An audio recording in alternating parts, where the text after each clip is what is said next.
Alright, this is evening 2 for trying to shoot the stars. I wasn't expecting the battery to die that soon. Maybe we can make a star trail. And hope it's still doing okay. I've got another trick up my sleeve.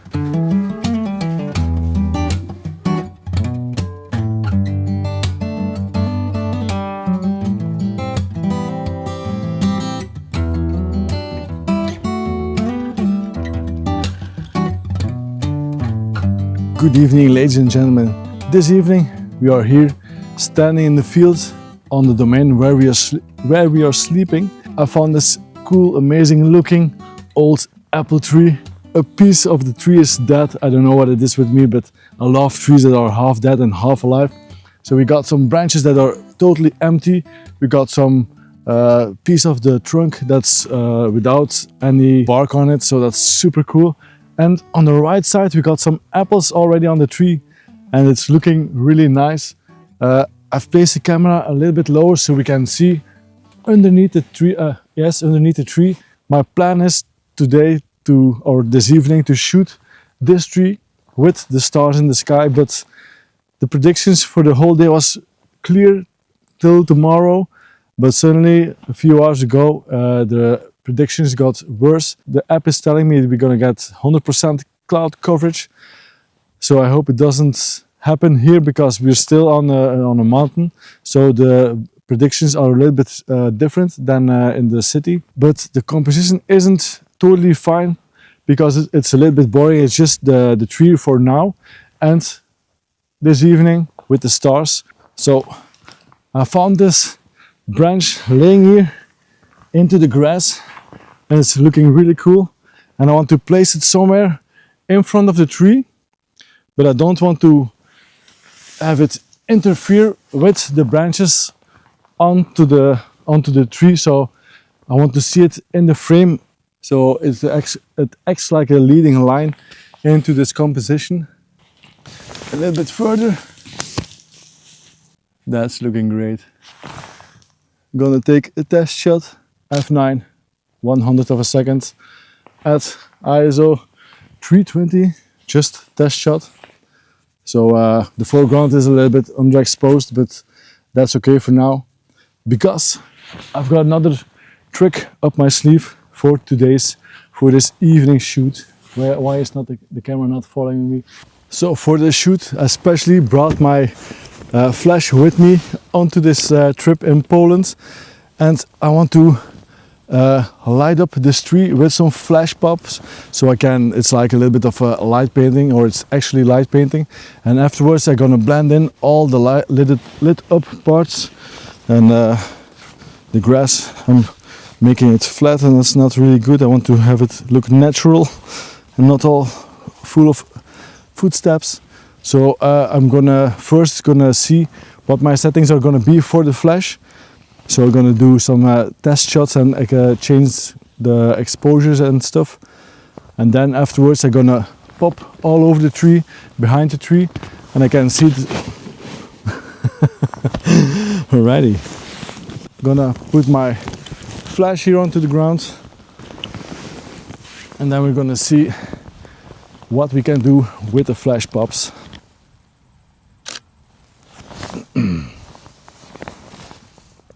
So flash pops are looking good. Gonna put the flash onto the tripod and then I'm gonna go around the tree and light it up from all angles. I've put the self timer on 20 seconds so I can put the timer on and run.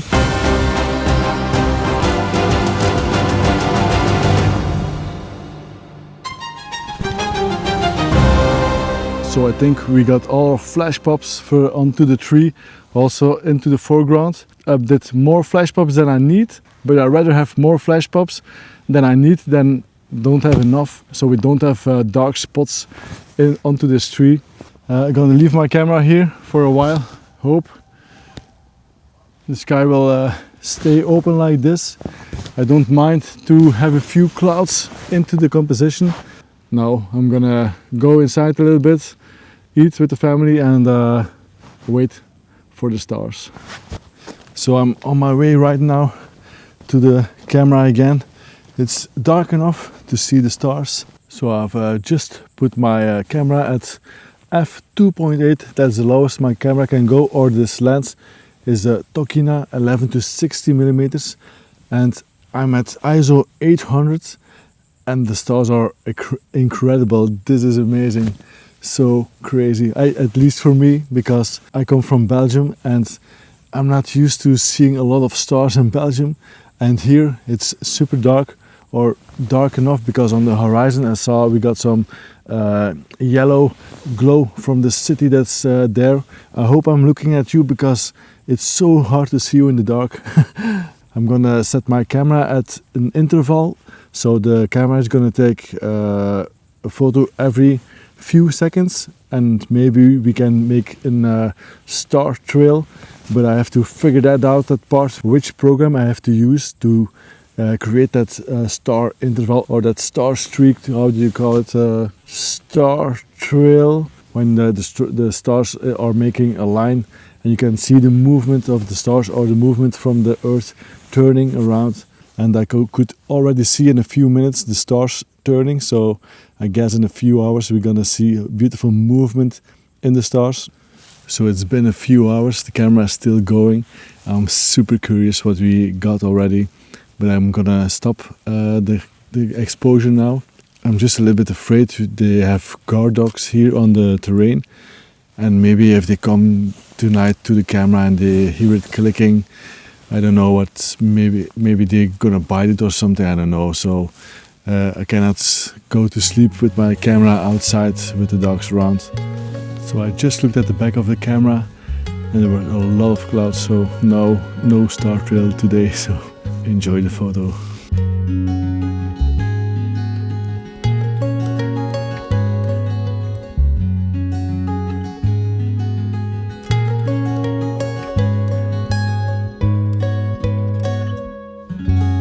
Alright, this is evening 2 for trying to shoot the stars, to create a star trail, because last night the clouds covered our night sky, but tonight it's going to be a lot different. It's going to be clear skies, like you can see behind me.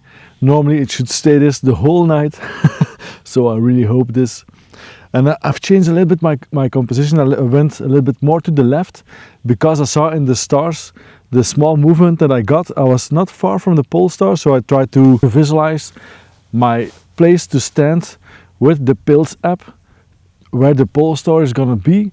So normally, if it's correct, I've calibrated the app a little bit with the sun, but I don't want to calibrate 100%. So normally, if it's correct or almost correct, we should have the stars turning just above the tree, so everything will go around this beautiful tree here. And I've set up the camera already. It's like 6 in the evening. No, it's actually 5:20 in the evening, so it's way too early to start shooting, but I wanted to film this already, so you can see my face a little bit better in the day. I've replaced also the dead branch in front of the camera to have that beautiful foreground element, the leading line into this picture. And yeah, I'm gonna do some new flash pops on the tree to make it stand out and blend everything beautifully into this composition. But I also got this ugly ass pole here standing with the cables, the power lines on it. I got a piece of the power line going to the top right corner of this composition. So I hope with blending in the stars, I can remove that piece of this power line. So let's wait till it's dark. So I've fired off my flash pops again all over the tree. Too much to be good, but at least I got more than I need again. And now just waiting till it's super dark to start shooting for the stars. And hopefully we got a pole star into this composition. Good morning, ladies and gentlemen. You can see it on my face. I just woke up. It's the next day. I left the camera outside for tonight, or this. Yeah. And I'm curious how it went, because I've put a shutter count on for 6,001 photos, and I hear it's not doing anything anymore. Oh, it's totally soaked. The camera is totally wet. I hope it's not broken. I'm gonna go to the car and change batteries and hope it's still doing okay. We got visuals on the back, so I'm gonna dry it off a little bit and then we're gonna check the photos. So these are the flash pops from yesterday evening, and then we're gonna go into the star night. And I started photographing before it was actually pitch dark, and it only took now it's like a good amount of darkness, and it took around 300 good dark pictures. And I don't know if you can see it on the back of the screen here, but I see the stars turning around the pole star, so I think we got a beautiful star trail that's going around. That's amazing. So finally, this is my very first time that I caught a star trail, or it's gonna be a piece, because I wasn't expecting the battery to die that soon. Although it got pretty cold outside, but I only got like around 400 pictures in total, so that's not a lot. But I can see the stars turning, or at least I can see them moving in that direction of turning. So I think we're gonna get a small star trail, but at least it's already more than I could ever shoot in Belgium, so I'm happy with this. And now I still have to figure out how to blend those pictures together to get that cool, amazing star trail photo. I went over the 500 pictures. 584 pictures. Yeah, but I took a few pictures before in the day, so let's say around 550 photos from the stars. That's amazing. Alright, if I did a good job, here is the picture. Enjoy it, and thank you for watching. Bye bye.